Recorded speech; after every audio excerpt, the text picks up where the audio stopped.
오늘 32차 세미나의 주제는 동감의 문명이 되겠습니다. 공감에 대해서는 여러 철학자들이 논의를 해왔습니다. 특히 막스 셀러의 동감의 본질과 형태들은 철학의 고전이라 할 만합니다. 윤은근 교수께서도 동감에 대해 오랫도록 그 연구를 해왔습니다. 그동안 2002년도에 세계관의 변화와 동감의 사회학이라는 역조를 내셨고, 또 2014년에 동감신학이라는 또 저서를 낸 바 있습니다. 오늘 동감의 문명, 유발 하라리의 사피엔스로부터 사피엔스를 구하라는 주제는 그동안의 연구를 바탕으로 해서 새롭게 엮어낸 결과물이 되겠습니다. 오늘 좋은 발표를 해주시겠습니다. 예, 이 자리에 설 수 있는 기회를 주신 이한구 교수님과 미래문명원에게 감사를 드립니다. 한국산 문명 이론을 만들어 보는 것이 이제 사회학자로서 저의 어떤 꿈이었습니다. 동감의 문명은 그 결과물이라고 할 수 있습니다. 오늘 발표에 들어가기 전에 좀 유발 하라리한테 좀 죄송한 마음을 갖고 있습니다. 동감의 문명을 소개하는 자리에 하라리를 희생양으로 삼아서 상당히 지금 기가 아플지도 모르겠습니다. 그렇지만 하라리가 상당히 역작을 썼기 때문에 동감의 문명을 소개하는 자리에 하라리가 안성맞춤이라고 생각해서 하라리가 갖고 있는 생각과 동감의 문명에서 주장하는 바가 어떻게 서로 대비될 수 있는지 감상해 주시면 고맙겠습니다. 목차는 8개 장으로 구성되어 있습니다. 1장은 동감의 문명을 제안하며, 2장은 유발 하라리의 극단적인 문화 상대주의와 역사 허무주의, 3장은 동감의 문명을 지향하는 현대 문명, 4장은 동감 문명의 세계관적 토대, 5장은 세계관의 변화와 현대 문명의 출현, 6장 현대 문명에 대한 불만과 영성의 필요성, 7장 세계관에 대한 무지 때문에 발생하는 오류 사례, 8장 이제 결론이 되겠습니다. 사피엔스는 무엇이 되고 싶은가? 이렇게 구성되어 있습니다. 자, 그럼 1장 동감의 문명을 제안해 보겠습니다. 동감의 문명은 인간 본성에 새겨진 동감의 정서를 중심에 두고 현대 문명의 문제를 진단하고 그에 대한 처방을 제시하기 위해 구성된 이론 체계입니다. 현대 문명을 비롯해 인류가 직면한 문제 해결을 위해 많은 지식인들이 지식의 고봉줄령에 올라 특별한 비법을 찾아 헤매면서도 정작 인간이면 누구나 공유하고 있는 인간 본성 속에 있는 평범한 동감의 정서를 도외시하고 있습니다. 등자 밑이 어둡다는 말이 어울린다고 저는 생각합니다. 동감은 생물학을 비롯해 인문사회과학 제분야와 신학까지 인간에 관련된 모든 학문을 통섭할 수 있는 원리가 될 수 있습니다. 동감의 문명 이론 체계는 금방 이한구 교수님이 소개해 주신 것처럼 저희 두 제작을 통해서 확립되었습니다. 2002년도에 출판된 세계관의 변화와 동감의 사역이고, 그 다음에 2014년도에 출판된 동감신학입니다. 자, 그러면 본격적으로 유발 하라리의 극단적인 문화 상대주의와 역사 허무주의를 살펴보도록 하겠습니다. 최근 큰 관심을 불러일으킨 사피엔스에서 하라리는 사피엔스를 동족 학살자와 동물 학살자로 보는 자기 혐오 관점, 극단적인 문화 상대주의 관점, 진화 생물학에 근거해 역사에 정의가 없다고 보는 역사 허무주의 관점을 취하고 있습니다. 동감 문명은 극단적인 문화 상대주의와 역사 허무주의에 빠져 길을 잃은 하라리의 사피엔스로부터 사피엔스를 구할 수 있을 것입니다. 하라리는 진화 생물학의 관점에서 현대 문명의 보편 가치인 인권을 객관적 실제가 아닌 상상적 허구라고 주장하고 있습니다. 그는 실제를 세 가지로 나누는데 그 세 가지가 첫 번째 주관적 실제, 두 번째 객관적 실제, 세 번째 상호주관적 실제입니다. 주관적 실제는 개인에게만 국한된 생각과 느낌을 말합니다.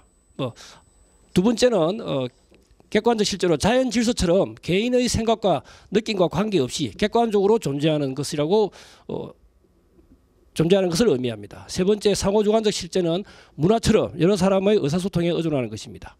이 세 번째의 상호주관적 실제를 만드는 능력 때문에 호모 사피엔스는 대규모 협력 사회를 만들 수 있어 지구를 지배하는 종이 되었다고 하라리는 이야기하고 있습니다. 그에 의하면 모든 문화는 허구적 상상의 산물입니다. 즉 사피엔스의 본성이라는 객관적 실제에 보다 잘 어울릴 수 있는 그런 문화는 존재하지 않고 모든 문화는 상상에 구성된 다양한 방식들에 불과하다는 것입니다. 이것은 극단적인 문화 상대주의입니다.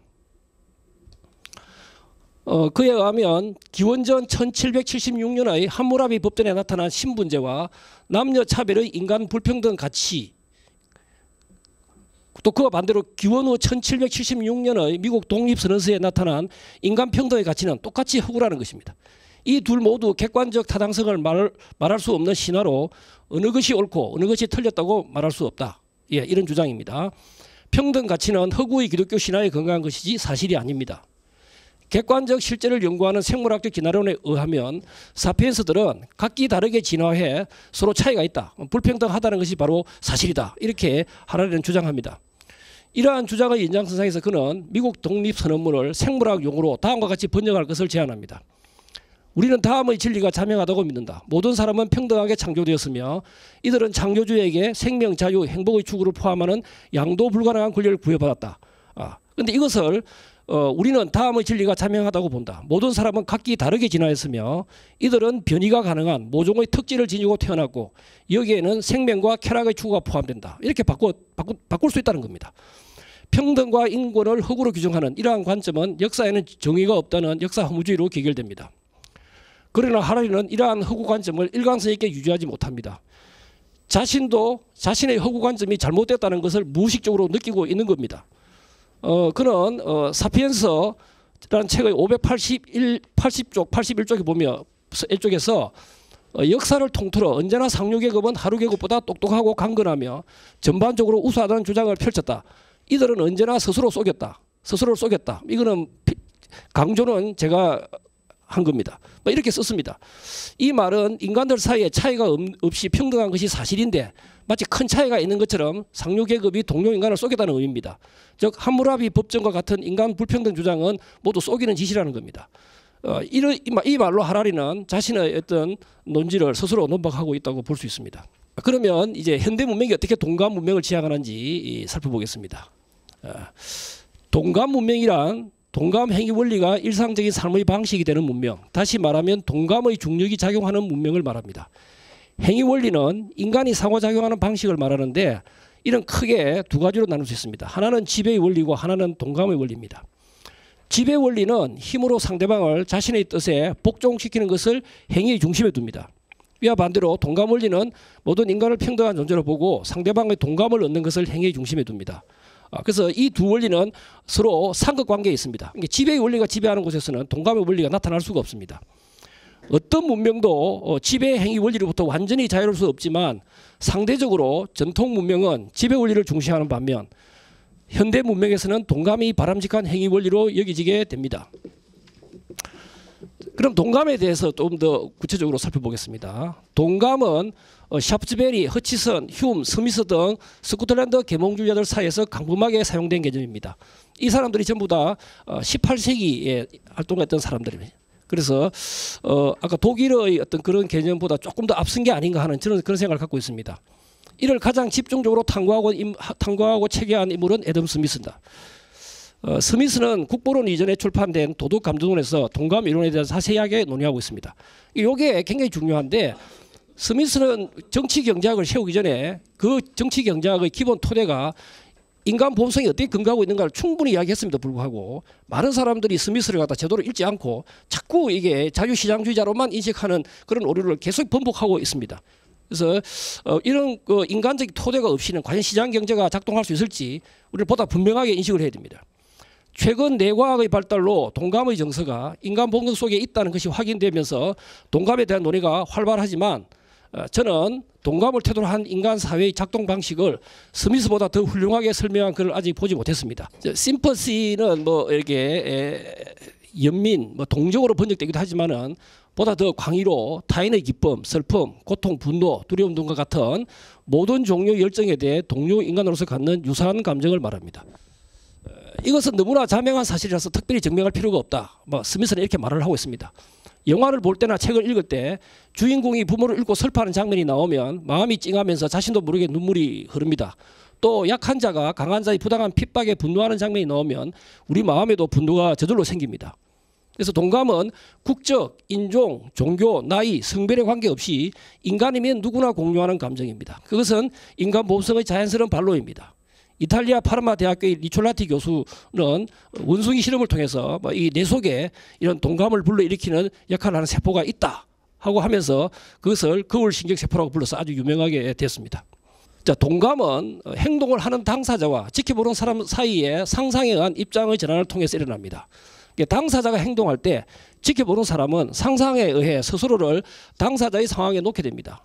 그러면 지켜보는 사람은 당사자가 느끼는 것과 유사한 정서를 품게 됩니다. 당사자 역시 스스로를 지켜보는 사람의 입장에 놓게 됩니다. 그러면 당사자는 냉정함을 가지고 지켜보는 사람이 자신의 상황을 어떻게 느낄 것인가를 상상해 볼 수 있습니다. 동감 현상은 이성적으로 계산하여 이익이 된다고 생각할 때 일어나는 것이 아닙니다. 예를 들어 친절함은 누군가에게 이익을 주는 행동이 분명합니다. 그러나 그러한 이익이 친절함에 동감하는 제1의 근거가 되지는 않습니다. 제가 읽어보면서 스미스가 말하는 동감을 관찰 동감과 설명 동감으로 나누어 설명하는 게 좋겠다는 생각을 해봤습니다. 이것은 제 견해입니다. 관찰 동감은 단지 타인의 특정한 정서를 인지하는 것만으로 동감이 발생합니다. 이것은 상상의 작용으로 말하기 어려울 정도로 매우 순간적으로 일어납니다. 그것은 인지되는 순간에 거울처럼 타인의 정서를 비춰줍니다. 아까 거울 신경세포가 그런 역할을 한다고 볼 수가 있습니다. 우리가 영화를 볼 때 자기도 모르게 눈물이 흐르는 이런 어떤 현상은 관찰 동감이라고 할 수 있습니다. 스미스는 조금 긍정적인 감정, 기쁨, 슬픔 이런 것들은 조금 관찰 동감에 의해서 즉시 동감이 불러일으킨다고 보고 있습니다. 하지만 좀 분노와 같은 것은 사람들이 역겨운 감정이기 때문에 쉽게 관찰 동감에 의해서 동감이 되는 건 아니고 설명을 들을 후에야 동감이 된다고 이야기를 하고 있습니다. 자, 그런데 그걸 저는 그걸 조금 확장시켜서 설명 동감을 다른 사람의 설명과 주장을 경청하면서 우리는 그의 견해가 타당한지 타당하지 않은지를 상상적으로 판단하여 그것을 시인하거나 부인하거나 하는 경우에도 이제 이 설명 동감이 적용될 수 있다. 이렇게 생각합니다. 그래서 배심원들이 변론의 과정 속에서 그 변론한 사람의 말을 들은 다음에 그 사람이 과연 주장이 적정하게 동감할 수 있을지 없을지를 그렇게 판단하면서 들을 때 그때는 아마 설명 동감이라고 할 수 있습니다. 이 설명 동감은 즉시 일어나는 건 아니고 상상에 의한 입장의 전환, 이 이성의 역할이 상당히 개재되면서 동감과 연관된다고 볼 수가 있습니다. 그래서 타당성을 시인하는 것은 동감하는 것이고 반대로 타당성을 부인하는 것은 동감하지 않는 것이다. 이렇게 볼 수 있습니다. 일상생활에서 사람들이 서로의 행위에 대해 동감하는 것과 동감하지 않는 것을 관찰해서 일반화하면 우리는 다음과 같은 도덕의 일반 원칙을 끌어낼 수 있다. 이렇게 봤습니다. 자, 이게 이제 그 인용문입니다. 우리는 모두 어떠한 점에서도 타인들보다 나을 것이 없다. 맹목적인 자기 우선 거부 원칙이라고 할 수 있습니다. 이 원칙은 직접적인 감정 반응들을 자료로 해서 만들어진 것이지만 인간의 직접적인 감정보다는 동감 현상들에 대한 이성의 관찰을 통해 귀납적으로 얻어진 것입니다. 이 귀납적으로 얻어졌다는 게 바로 경험론에서 가장 중요한 부분입니다. 이것은 인간의 행동에서 옳고 그름을 결정하는 기준입니다. 그래서 모든 국가의 실정법은 이 원칙에 의해 만들어져야 합니다. 그래서 동감 현상을 일반화하면 이런 일반 원칙이 나오는데 이 일반 원칙은 정의의 도덕과 자의 도덕으로 나누어진다. 정의의 도덕은 시장 안에서 작용하는 것으로서 공정한 경쟁을 위한 토대가 됩니다. 이 안에는 교환의 원칙과 상벌의 원칙이 속해 있습니다. 자의 도덕은 시장 밖에서 존재하는 것으로서 약자에 대한 배려를 하는 것인데 복지 정책의 토대가 되는 도덕이라고 볼 수 있습니다. 여기에는 나눔의 원칙과 용서의 원칙이 있을 수 있습니다. 이 정의의 도덕과 자의 도덕 둘 다 인간 사회에 필요하다고 볼 수 있습니다. 이들은 하나가 압도하면 안 됩니다. 서로 의존하면서 다른 하나를 압도하지 못하도록 서로 견제하는 관계에 있습니다. 스미스는 정의의 도덕을 건물의 골조에 비유하고 자의 도덕을 장식에 비유하면서 정의의 도덕을 좀 더 중요시하고 있습니다. 그래서 유명한 말이지만은 정의의 도덕을 어겼을 때는 국가가 직접 개입해서 처벌을 해야 되지만은 자의 도덕을 하지 않는다고 해서 국가가 강제력을 발휘해서 강제할 수는 없다. 이런 아주 유명한 말을 했습니다. 근데 저는 이걸 조금 더 수정해서 둘의 균형을 강조하고 있었습니다. 예를 들어서 저부담 저복지 정책은 정의의 도덕이 자의 도덕보다 우선하다는 그런 관점에서 만들어지는 어떤 정책이라고 볼 수 있습니다. 그에 반해서 고부담 고복지는 자의 도덕이 정의의 도덕보다 더 중요하다고 생각하는 관점에서 이런 복지 정책이 나올 수 있습니다. 근데 이제 중부담 중복지는 정의 도덕과 자의 도덕이 거의 균등하다, 똑같이 중요하다 하는 그런 관점에서 제시될 수 있는 복지 정책이라고 볼 수 있습니다. 저는 뭐 중부담 중복지가 장기적으로 인간 공동체를 생산적으로 이끌어가는 좋은 어떤 복지 정책이라고 봅니다. 동감은 보편적인 인간 도덕의 토대가 되면서도 문화 상대성의 맥락에 따라서 융통성도 발휘할 수 있는 유연성을 갖고 있습니다. 이게 이제 경험론의 아주 특징입니다.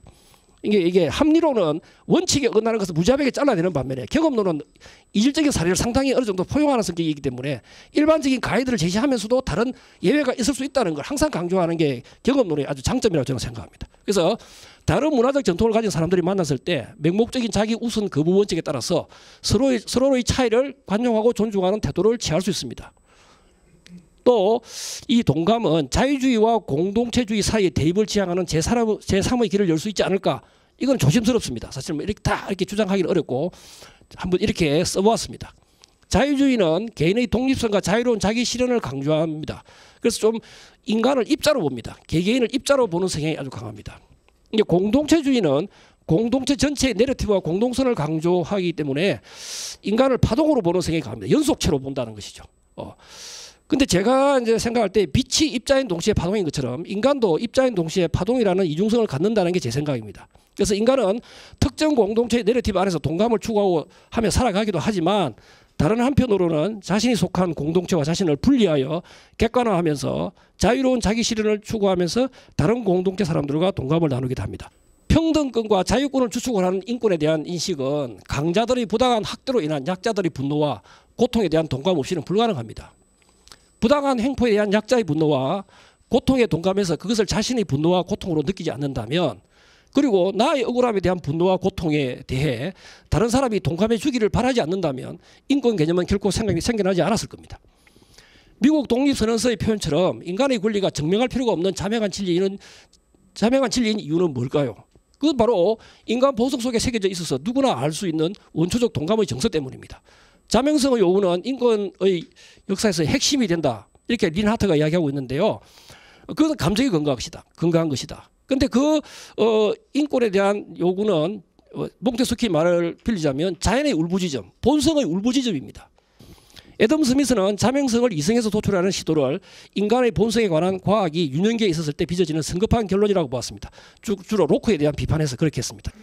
하라리는 사피엔스에서 인권의 개념을 진화 생물학의 관점에서 경험적 실제가 아닌 상상적 허구라고 주장하고 있습니다. 근데 이 분명히 잘못된 것일 뿐만 아니라 현대 문명 질서 전체를 붕괴시킬 수 있는 위험한 주장입니다. 사회주의가 몰락한 후 승리감에 취해 의기양양하던 자본주의가 위기를 맞고 있습니다. 위기의 근본 원인은 사회주의의 붕괴를 시장의 성리로 단정짓고 시장지상주의를 추구한 것에 있습니다. 시장은 인간의 현상입니다. 따라서 인간을 인간에게 하는 기본으로 돌아가는 것이 위기 해결을 위한 가장 좋은 방법일 수 있습니다. 그것은 바로 도구적 효율성을 향해 폭주하는 시장을 동감의 통제 아래 놓이도록 하는 것입니다. 동감은 인간 사회를 지탱하는 인간적 토대입니다. 그런데 어떤 문명에서 동감이 활성화될 수 있는가? 그 조건을 저는 세계관에서 찾고 싶습니다.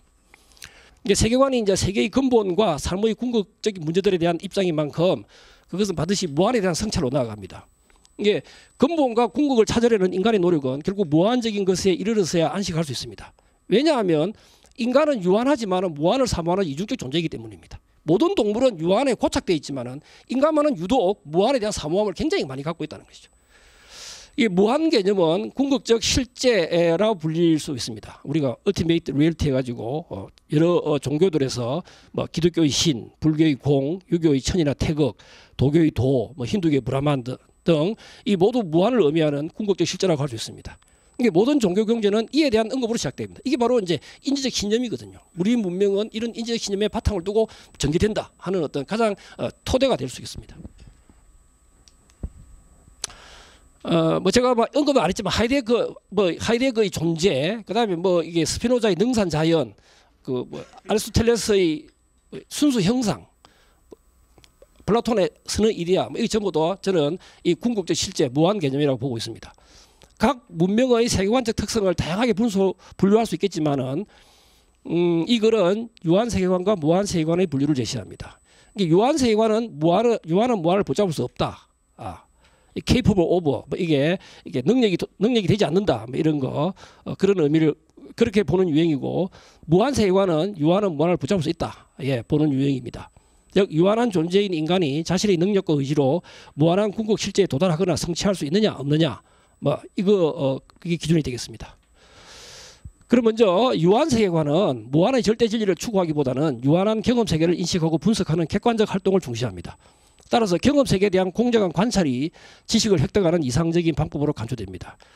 하지만 이 유한 세계관은 인간의 이성, 의지, 감정을 유한하고 불완전한 것으로 여기기 때문에 공정한 관찰을 이상으로 삼으면서도 그것이 매우 어렵다는 사실 또한 인정합니다. 중요한 것은 공정한 관찰이 실제로 항상 가능하다는 것보다는 공정한 관찰을 하려고 하는 태도라는 것이죠. 그래서 경험론에서 주로 이러한 이상이 많이 제시되는데요. 그 경험론의 창시자인 베이컨의 우상론, 그다음에 스미스의 공평무산 관망자 개념은 이러한 태도의 대표적인 예라고 볼 수 있습니다. 유한 세계관에서는 서로 신체가 분리되어 있기 때문에 개인의 독립성이 하나의 사실로 간주됩니다. 모든 인간은 이러한 불완전한 자아로서 서로 평등합니다. 이것은 주로 인간의 입자적인 측면을 나타낸다고 볼 수 있습니다. 개인들 간의 재능과 능력의 차이가 있지만 이 차이는 무한과 유한 사이의 근본적인 질의 차이가 아니라 동일한 유한 내의 양의 차이입니다. 모든 인간은 평등하고 자유롭게 태어났다는 것은 바로 이러한 의미를 갖고 있습니다. 인간관계는 인간의 불완전성에 대한 깊은 성찰을 바탕으로 권력을 분점하여 서로 의존하고 견제하는 방식으로 이루어지며 사랑, 설득, 친절, 관용 등이 같이 있는 덕목이 됩니다. 이 때문에 유한 세계관에서는 평등한 인간들 간의 교감과 동감 행위에 의한 자발적 질서가 중요시됩니다. 이런 어떤 동감의 연결성을 강조할 수 있기 때문에 이것은 또 파동으로서의 인간의 측면을 나타내기도 합니다. 법치에 근거한 국가와 시민 사이의 분화, 입법, 사법, 행정의 상권 분립 같은 현대 문명의 핵심 기제는 유한 세계관에 근거해서 성립된 것입니다. 무한 세계관은 유한 세계관과 달리 무한 세계를 연결하는 길을 발견할 수 있다고 보면서 무한의 절대 진리를 획득하는 데 관심이 많습니다. 궁극적으로 무한과의 합의를 지향하는 경우가 많습니다. 유한 세계관이 사실 세계를 중심에 두는 지동설적 세계관이라고 한다면 무한 세계관은 인간의 관념을 중심에 두는 천동설적 세계관이다. 제가 이렇게 비교를 해봤습니다. 무한 세계관에서 인간의 자아는 유한 세계를 담당하는 현상 자아와 무한 세계를 담당하는 본질 자아로 나누어지고 본질 자아가 참된 자아로 간주됩니다. 모든 본질주의는 일종의 무한 세계관의 표현입니다. 이 본질 자아는 경험 세계를 인식 분석하는 객관적인 활동에는 관심이 없고 경험 세계 배후의 무한한 진리를 파악하려는 주관적 활동에 열중합니다. 이러한 자아의 등급화는 인간 사이의 존재론적 차이와 불평등을 당연시하는 위계 질서와 연결됩니다. 한편에는 무한의 절대 진리를 실현하려는 초인간, 본질형 인간이 있는 반면 다른 한편에는 유한 세계에 집착하는 보통의 인간, 현상형 인간이 있습니다. 따라서 인간관계에서는 무한의 경지에 도달한 인간에 대한 존경, 권위, 명령 등이 같이 있는 덕목이 되며 이러한 덕목을 중심으로 권력, 독점과 지배 행위 원리가 득세합니다. 이 무한 세계관에서 동감 행위는 좀 열등한 삶의 방식입니다. 이상적인 삶이란 무한의 경지에 도달한 상태에서 자족을 향유하는 것인데 감정은 자족성에 심각한 흠집을 냅니다. 감정 표현은 인간의 유한성과 불완전성과 취약성을 드러내는 수치스러운 경험이 됩니다. 감정은 깨달음이나 수양과 훈련을 통해서 통제하거나 소멸시켜야 하는 대상입니다. 감정의 통제나 소멸에 성공하느냐 여부가 무한의 경지에 도달한 위대한 인간과 유한성에 매여 있는 보통 인간 사이의 중요한 차이점들 중 하나가 됩니다. 무한 세계관에는 무한을 성취하는 두 가지 상반된 방향이 있습니다. 하나는 무한의 절대 진리를 이성으로 인식하는 것이 가능하다고 보는 이성주의 구조주의 유형의 무한 세계관입니다. 이성에 의해서 인식된 무한은 영혼 불변의 구조나 형식으로 나타납니다. 주로 이제 보편자를 강조하는 쪽이 이쪽에 속한다고 볼 수 있습니다.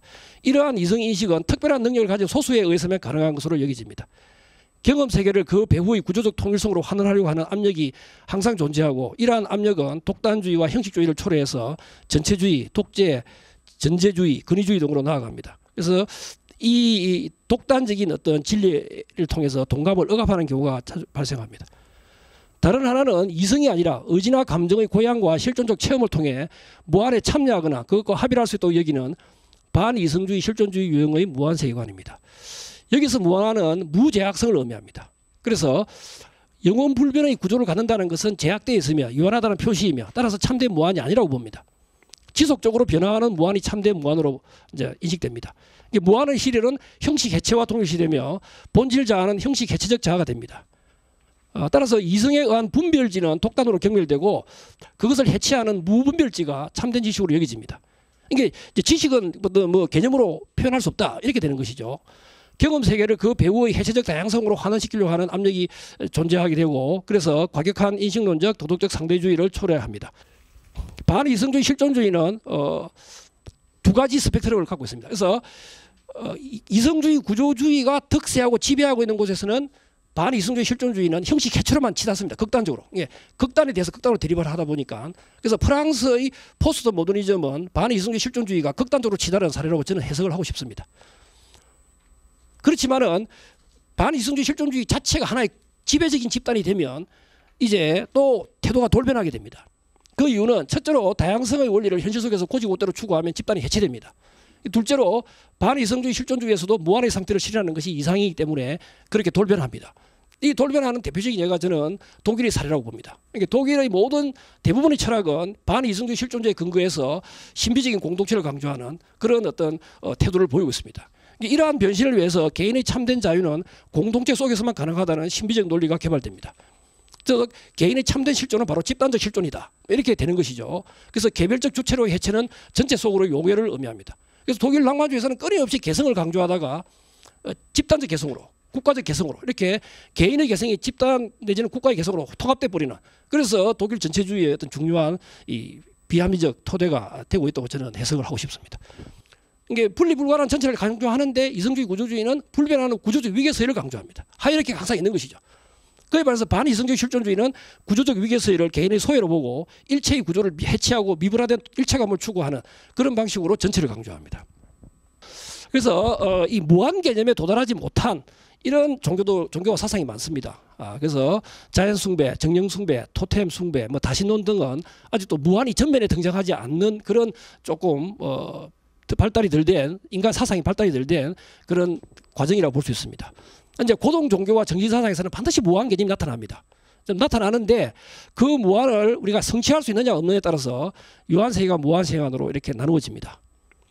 전통 문명들은 대부분 무한세계관을 갖고 있습니다. 그래서 이성주의, 구조주의 또는 반이성주의, 실존주의가 서로 대립해서 나타납니다. 하나는 형식을 강요해서 사람을 쪼우는 형이고 하나는 형식을 해체해서 프리하게 하는 형입니다. 그래서 그렇지만 둘 다 무한에 대한 열망으로 차이기 때문에 지배행위 원리가 나타납니다.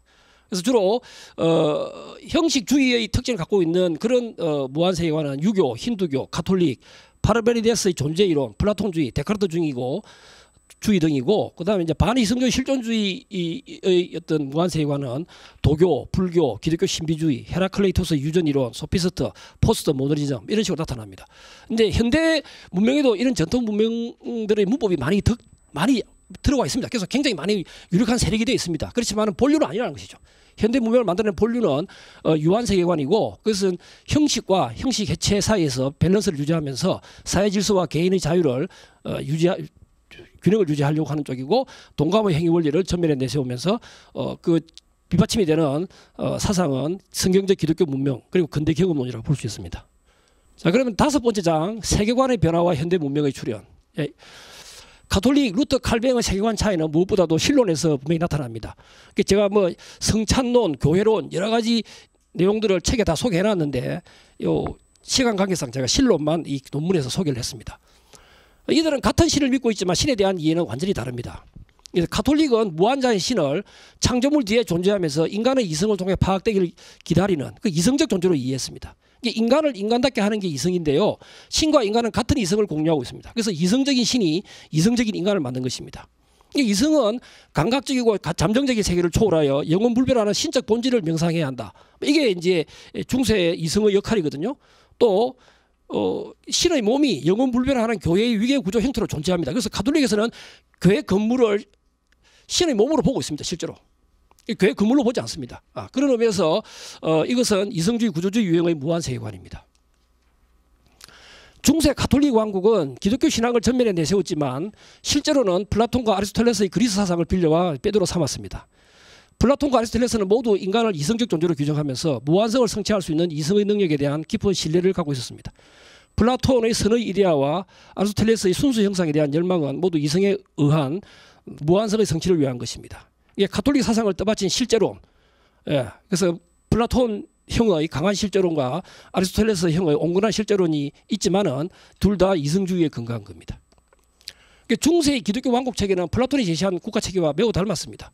플라톤의 국가 체계에서는 다들 아시겠지만은 지혜를 추구하는 철인 통치자 계급, 용기를 추구하는 전사 계급, 절제를 추구해야 하는 생산 계급 나뉘는데 중세 가톨릭 왕국에서는 영혼 구원과 진리를 담당하는 성직자 계급이 제1신분입니다. 그다음 세속 통치를 담당하는 황제와 귀족 계급이 2신분, 생산을 담당하는 평민 계급이 3신분입니다. 이런 중세 가톨릭 왕국의 신분 질서는 프랑스 혁명에서 제3신분이 혁명을 일으킬 때까지 계속 유지됐다고 볼 수가 있습니다. 그 다음에 루터는 가톨릭과 달리 신이 자신의 피조물을 가면으로 사용하면서 피조물 안에서도 피조물을 통해서 자신을 직접 계시한다고 봤습니다. 재미있는 생각인데 지금 이 책상 뒤에도 신이 생존한다고 보고 있습니다. 이 책상은 신의 가면입니다. 제 몸도 신의 가면입니다. 그래서 루터는 모든 천지 만물이 다 신의 가면입니다. 역사도 신의 가면입니다. 그래서 가면은 가짜고 가면 뒤에 진짜가 있습니다. 그래서 항상 가면은 현상이고 뒤에 있는 신성을 파악하는 게 본질을 파악하는 이런 식으로 해서 루터는 현존하는 어떤 신을 강조했습니다. 자, 근데 이에 반해서 칼뱅은 신을 자신의 피조물을 절대적으로 초월해 있어서 어떤 방법으로도 알 수 없는 존재로 보았습니다. 신은 가톨릭처럼 인간의 이성으로 인식할 수 없습니다. 이성주의를 강하게 부정합니다. 칼뱅은. 루터처럼 실존적으로 체험할 수도 없습니다. 실존주의도 부정합니다. 유한은 유한이고 무한은 무한입니다. 신은 신이고 인간은 인간입니다. 그래서 인간은 유한한 존재로서 신이 정한 법을 지켜야 한다. 그래서 전형적인 유한 성향을 보이는데요. 이처럼 신의 초월성을 주장하면서 칼뱅은 무한한 신과 유한한 피조물을 혼합하는 우상숭배를 경계했습니다. 경험론의 시조인 베이컨은 칼뱅이 매우 경계한 우상이라는 용어를 경험 지식을 방해하는 그릇된 관념이라는 의미로 사용했습니다. 베이컨은 아리스토텔레스의 논리학을 비판하면서 인간의 정신 능력을 무작정 찬양하는 것이 모든 악폐의 뿌리라고 말했습니다. 계몽주의는 중세 이성의 과대망상이 경험에서 계몽된 것입니다. 이성이 계몽된 게 계몽주의지 이성이 계몽을 시킨 게 계몽주의가 아닙니다. 칼뱅은 이런 유한 세계관을 바탕으로 나이 신분 등에 따라서 아래 사람이 위 사람을 존경하게 되어 있는 전통적인 근위주의적 풍습을 피조물 신격화로 여기 배척했습니다. 이것은 미국 민주주의 문화적 기초가 되었습니다. 피조물 신격화의 거부에 대한 이런 반근위주의로부터 모든 사람은 평등하게 창조됐다는 미국 독립선언문 구절이 이제 구체화됐다고 볼 수 있죠. 하라리도 이걸 인정하고 있습니다. 평등 사상은 창조 사상과 뗄 수 없게 얽혀 있다. 미국인들은 평등 사상을 기독교 신앙에서 얻었다. 성경은 창조적인 무한한 신과 인간을 포함한 유한한 피조물을 엄격히 구분하면서도 신과 관계 안에서 삶의 의미를 추구하는 부드러운 유행입니다. 그러니까 신과의 관계 속에서 삶의 의미를 추구하는 것을 우리는 영성이라고 부를 수 있습니다. 영성도 사람마다 많은 의미 차이를 두고 사용되기 때문에 상당히 혼란스러운데 저는 이런 의미로 사용하는 겁니다. 자, 그래서 영성은 기독교만 있는 것은 아닙니다. 영성은 궁극적 실제와의 관계 속에서 형성되는 것으로 모든 문명은 영성을 자신의 문명을 유지하는 핵심 요소로 여깁니다. 불교 영성이 있고 그다음 유교 영성이 있고 뭐 다 영성이 있습니다. 영성에는 수직적 초월의 영성과 수평적 초월의 영성이 있습니다. 그러니까 수직적 초월의 영성은 높이 올라 자신의 위대함을 드러내려는 인간의 노력을 선호합니다. 이 개개인의 특수성과 질적 차이를 강조하면서 차별과 배제의 논리를 적용하여서 존재론적 불평등을 만들어냅니다. 그래서 영성이 깊어질수록 위대한 인간으로 신적인 인간으로 자꾸 상승하는 방식을 취합니다. 그에 반해서 수평적 초월의 영성은 넓게 확장돼 더 많은 사람을 포함하려는 인간의 노력을 선호합니다. 그래서 인간의 보편성과 질적 평등성을 강조합니다. 여기서는 영성이 깊어질수록 자신의 결함과 부족함과 불완전성을 더욱 깊이 자각하는 방식을 취합니다. 동감이 인간 사회의 중력이긴 합니다. 우리 본성에 새겨져 있기는 하지만 자유를 가진 인간은 자기 중심성으로 유혹에 이끌려 동감의 중력을 이탈하라는 과오를 지속적으로 범합니다. 현대 문명도 외회가 아니며 그런 타락상을 보여주고 있습니다. 타락상을 방지하기 위해서는 초월적인 신과의 인격적 교제를 통해서 수평적 초월의 영성이 계속 공급되어 동감이 활성화되어야 합니다. 자, 그러면 이제 일곱 번째 장으로 세계관에 대한 무지 때문에 발생하는 오류 사례를 소개해드리겠습니다. 동국대 황태현 교수는 감정과 공감의 해석학에서 공명사상이 동감사에 대한 최고의 버전이라고 주장했습니다. 공자 사상은 무한 세계관의 바탕을 둔 것입니다.